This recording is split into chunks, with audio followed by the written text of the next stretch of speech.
Hi guys! Welcome sa aking video. So for today's video is mag-share ako ng 10 random facts about me. At baka yung iba dito sa sasabihin ko is hindi nyo pa alam. So, ano pang hinihintay natin is mag-umpisa na tayo. So, bago tayo magsimula, uunahin ko muna magpakilala sa inyo. Ako po si JM Guarino o sa totoong buhay ay si Junior Mark Villaganis Guarino na ipinanganak noong Oktubre 19, 2009. Nakasalukuyang magsi-17 years old. So, bilang isang estudyante is, or binata, yon.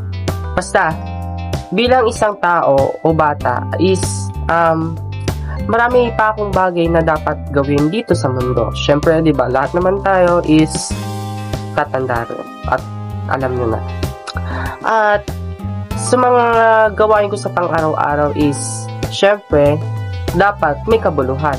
May nakalimutan ko.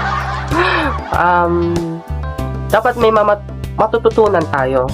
Diba? Syempre, lahat naman ng mga is purpose.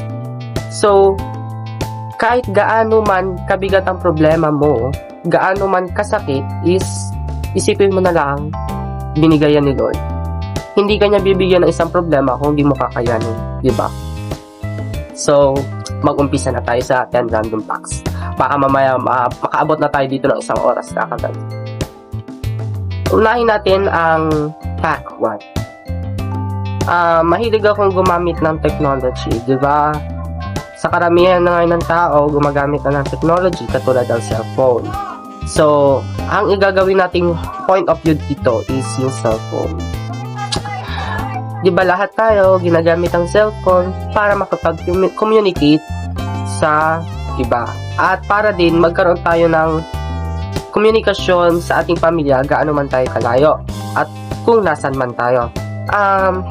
Masasabi ko lang sa sarili ko na ang cellphone is very useful anytime, anywhere, but may disadvantage kasi aminin ko naman guys na minsan addict talaga ako gamit ng cellphone, kaka-TikTok, kaka-Facebook, at di ko namamalayan na gabi na pala, o diba? Everyday late. Kasi sabihin naman natin na wala naman akong ginagawa na masama, ganun, pero parang nababawasan yung yung social, basta sa Tagalog, yung pakikipag-communicate sa others, pakikipagkaibigan, yanon. Fact 2. Gusto kong gumawa ng mga website o online projects. So, binura ko lahat yung karamihan doon na medyo sensitive informations na dapat hindi malaman. Kaya, ganun, hindi ko alam. Hindi naman, hindi naman kalakihan yung ko, pero mahilig ako ganyan, anik-anik sa may Kahit wala pa akong computer or laptop, mahilig talaga akong gumawa ng mga website. Yung mga website, katulad, ngayon kasi, ang website lang na ginawa ko muna is yung para sa akin. Diba? Kasi piling-piling na naman tayo na gusto kong lumabas sa Google search. Diba? Kaya ang ginawa ko, dinaan ko sa website. Diba? Kaya yon. Kaya siyempre, di nyo din na masisisi. Pasip ako. Ito talaga guys, yung fact 3. Mahilig akong magtanong tungkol sa isang topics o mga bagay dahil gusto kong matuto. Kasi kahit alam ko na yung isang topic or tanong, katulad na lang ng bakit tayo naliligo, bakit tayo kumakain, yung isipin nyo yung mga simpleng tanong, gusto kong malaman, mas gusto ko pang palilingin. Ganun ako guys.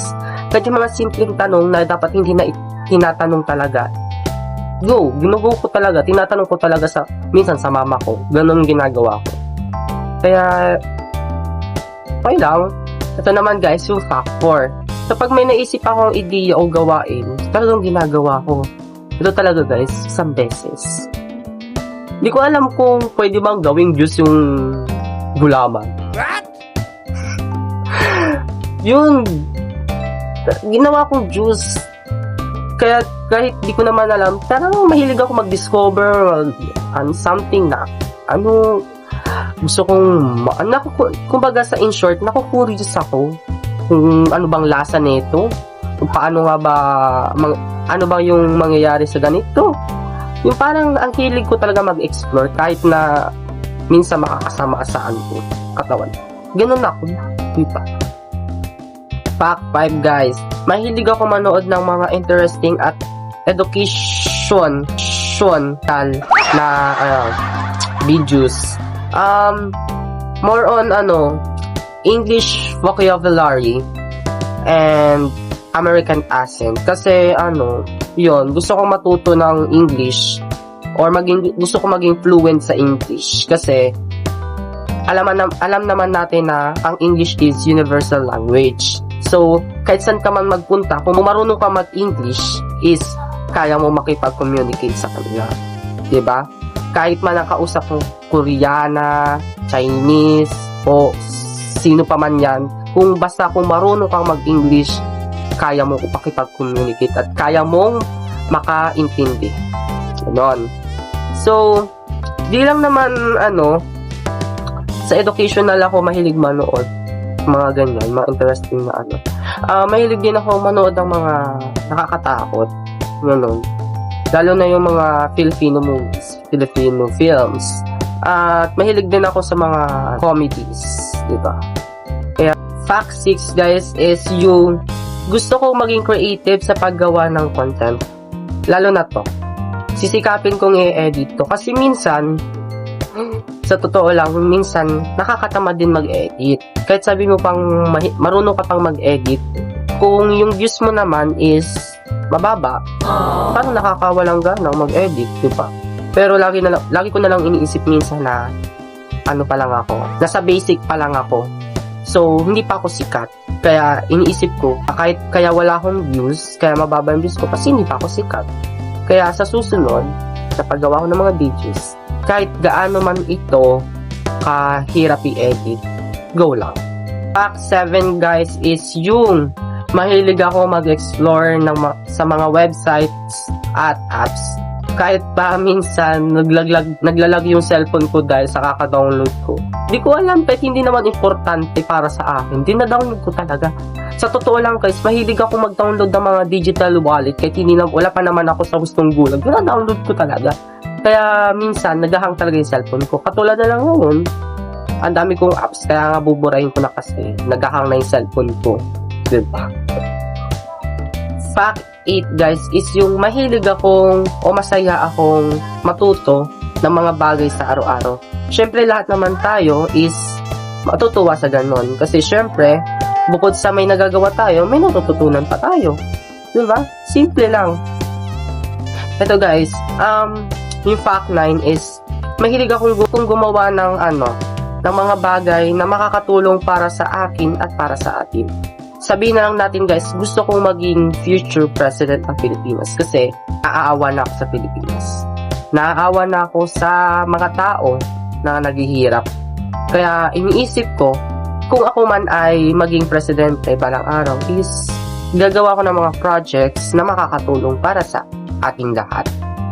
Sabihin na lang at magbibigay ako ng isang project, yung sabihin natin try nating pababain yung presyo at papataasin natin yung sahod ng bawat manggagawang Pilipino. Diba? Yung tataas yung sahod mo, kahit sabihin lang natin na hindi natin kayang pababain yung presyo ng mga bilihin, pero tataas ang sahod ng mga manggagawa. Ganon kasimple. At yung fact 10 guys is gusto ko pang marami pa akong matutunan at gusto ko sana ang samahan nyo ako sa journey na yon. So, lahat naman tayo gusto din matuto, diba? Gusto natin maging masaya sa araw-araw. Kaya yun lang. At ayun lang guys, maraming salamat sa panonood. At kung nagustuhan nyo ang aking video, baka naman paki-like at mag-comment at i-share mo ang video na ito. At ang pinakamahalaga sa lahat ay mag-subscribe kayo guys at i-hit ang notification bells para lagi kayong updated sa next videos ko. Malay nyo, magawa pa ako ng part 2 nito, diba? Kaya, go! Karamihan. Bye-bye!